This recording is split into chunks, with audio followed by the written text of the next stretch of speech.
चलो अब देखना क्वेश्चन नंबर छठा, उस दिन छोड़ दिया था, आज मैं पढ़ा रहा हूँ। देखना क्वेश्चन नंबर छठा है, कह रहे हैं कि यदि a बराबर 0x 2y y minus y z minus z हो और a डैश इंटू a बराबर i हो तो x y और z का मान ज्ञात करना है। तो देखना a का मान लिख दिया, अब a डैश का मान लिखेंगे। तो देखना पहली पंक्ति को देखना, ये पहला स्तंभ है, पहले स्तंभ को पहली पंक्ति में कन्वर्ट कर दिया, ये दूसरे स्तंभ को दूसरी पंक्ति में कन्वर्ट कर दिया, ये तीसरे स्तंभ को तीसरी पंक्ति में कन्वर्ट कर दिया। इस तरह से a डैश का मान आ गया। अब a डैश इंटू a बराबर i, तो a डैश का मान देखो ये लिख दिया, इंटू a का मान ये लिख दिया, बराबर i मतलब इकाई अवयव, चूंकि ये 3x3 का इसलिए 3x3 का इकाई अवयव, मतलब विकर्ण में 1 होने चाहिए, बाकी सब घटक 0 0 0 होने चाहिए। ठीक है, अब यहाँ गुणा करेंगे पहली पंक्ति का पहले स्तंभ में, तो 0 का गुणा 0 में करेंगे 0, x का गुणा x में करेंगे x स्क्वायर, फिर इस x का गुणा इस x में करेंगे x स्क्वायर। फिर देखना दूसरी पंक्ति का पहले स्तंभ में 2y का गुणा 0 में करेंगे 0, फिर y का गुणा x में करेंगे xy, फिर माइनस y का गुणा x में करेंगे माइनस xy। फिर तीसरी पंक्ति का पहले स्तंभ में z का गुणा 0 में करेंगे 0, फिर माइनस z का गुणा x में करेंगे माइनस zx, फिर z का गुणा x में करेंगे प्लस का zx। फिर इस तरह से अब दूसरे स्तंभ में गुणा करना है पहली पंक्ति का, तो 0 का गुणा 2y में करेंगे तो 0, फिर इसके बाद x का गुणा y में करेंगे तो xy, फिर इसके बाद x का गुणा माइनस y में करेंगे तो माइनस xy। फिर दूसरी पंक्ति का करेंगे, यहाँ पर ध्यान से देखना, 2y का गुणा 2y में करेंगे तो 4y स्क्वायर, फिर y का गुणा y में करेंगे तो y स्क्वायर, माइनस y का गुणा माइनस y में करेंगे तो minus minus plus y square. फिर इसके बाद देखना तीसरे का गुणा करेंगे, z का गुणा 2y में करेंगे तो 2yz, माइनस z का गुणा y में करेंगे तो माइनस yz, फिर z का गुणा माइनस y में करेंगे तो माइनस yz। फिर इस तरह से इसका गुणा तीसरे स्तंभ में करना है, 0 का गुणा z में करेंगे 0, फिर x का गुणा माइनस z में करेंगे तो माइनस zx, फिर x का गुणा प्लस z में करेंगे तो प्लस zx।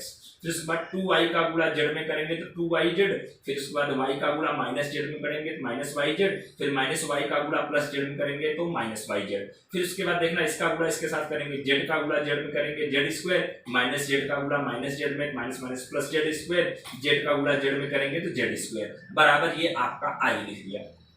ठीक है, अब इसको सॉल्व करेंगे तो आपका 2x स्क्वायर ये कट जाएगा 0, ये भी कट जाएगा 0, तो 2x स्क्वायर 0 0। अब यहाँ पर भी देखना दोनों कट जाएंगे, ऊपर 0 आएगा, यहाँ 6y स्क्वायर, और नीचे वाला भी देखना 2yz माइनस yz कट जाएगा 0।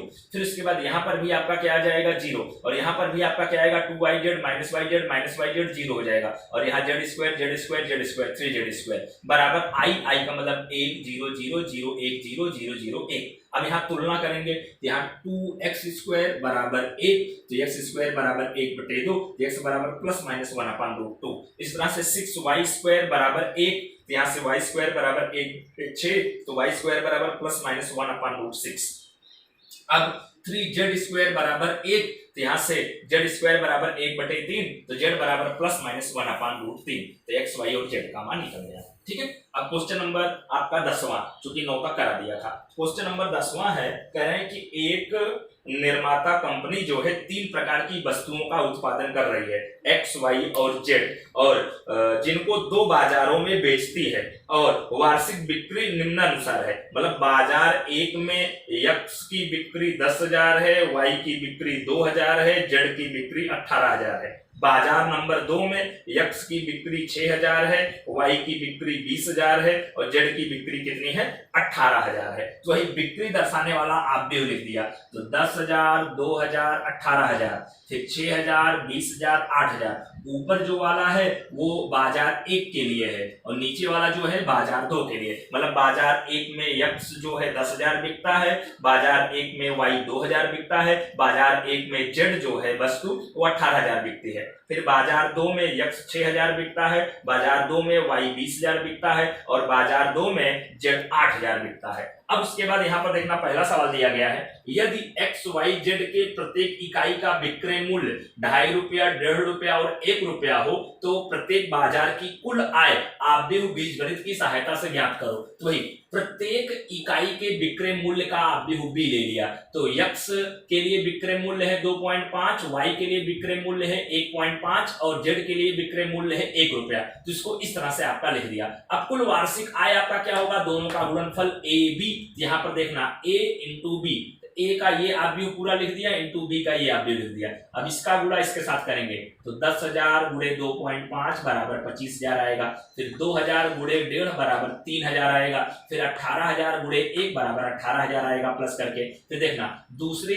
पंक्ति का पहले स्तंभ में करेंगे तो 6,000 गुणे 2.5 बराबर 15,000 आएगा। फिर 20,000 गुणे 1.5 बराबर 30,000 आएगा। फिर 8,000 गुणे 1 बराबर 8,000 आएगा। ऊपर वाले को जोड़ा 46,000 आया और नीचे वाले को जो मैं जोड़ूंगा कितना आएगा 53,000 आएगा। इस तरह से ऊपर बाजार 1 है, अतः बाजार 1 की जो कुल आय है वो 46,000 है और बाजार 2 की कुल आय कितना है 53,000 रुपए है। तो पहले प्रश्न का जवाब हो गया। अब यहाँ दूसरा प्रश्न कह रहे हैं कि उपयुक्त 3 वस्तुओं में प्रत्येक का जो लागत मूल्य है, मतलब x का लागत मूल्य 2 रुपया, y का लागत मूल्य 1 रुपया और z का लागत मूल्य 50 पैसा है, तो कुल लाभ ज्ञात करो। तो प्रत्येक इकाई के लागत मूल्य का आव्यूह बना दिया। तो x का 2 रुपया है और y का 1 रुपया है और z का 50 पैसा मतलब 0.5 रुपया आपका रुपए में कन्वर्ट कर लिया। अब कुल वार्षिक लागत अगर निकालेंगे तो जो यहाँ पर कुल जो बेचा जा रहा है वो गुणे लागत मूल्य, वही a इंटू सी निकाला गया।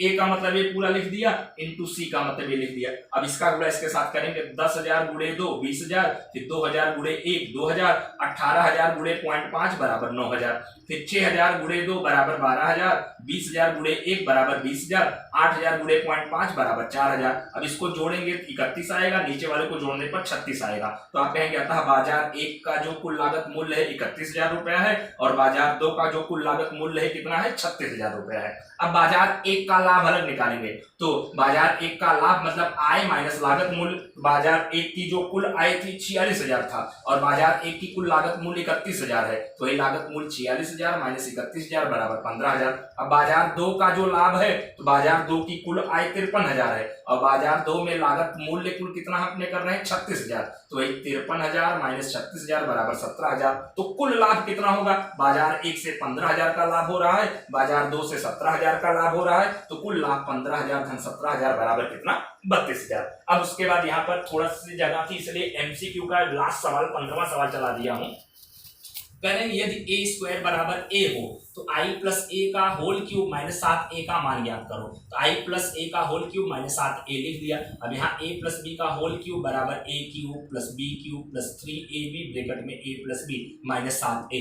यहाँ आई क्यूब का आई क्यूब लिख दिया। a क्यूब को a स्क्वायर इंटू a लिख सकता हूँ। अब यहाँ पर 3ia का गुणा इसमें करेंगे तो 3i स्क्वायर a हो जाएगा। फिर इसका गुणा इसमें करेंगे 3ia स्क्वायर माइनस 7a। अब आई क्यूब मतलब इकाई आव्यूह है, इसको आई करके लिख दिया। आई क्यूब को आई गुणे आई, तो आई गुणे आई छोड़ के खाली आई करके मतलब उसका मान 1 होगा, चाहे आई हो तब भी मान 1 होगा, आई स्क्वायर हो तब भी मान 1 होगा, आई क्यूब हो तब भी मान आपका 1 होगा, इसलिए आई करके लिख दिया। अब यहाँ a स्क्वायर बराबर a लिखना है तो यहाँ a स्क्वायर के स्थान पर a लिख दिया इंटू a। अब यहाँ 3i स्क्वायर का मान 1 उसको छोड़ दिया 3a लिख दिया। फिर यहाँ पर i का मान कितना है 1 उसको छोड़ दिया। अब a स्क्वायर बराबर a लिख दिया और माइनस 7a लिख दिया। अब यहाँ पर i का i लिख दिया a गुणे a स्क्वायर, यहाँ 3 3 6a माइनस 7a। अब a स्क्वायर बराबर आपका क्या है a, यहाँ a स्क्वायर के स्थान पर a लिख दिया प्लस 6a माइनस 7a। यहाँ पर देखना 6 7a माइनस 7a कैंसिल हो जाएगा, खाली i बचेगा और आपका सी ऑप्शन दिया गया है। ओके।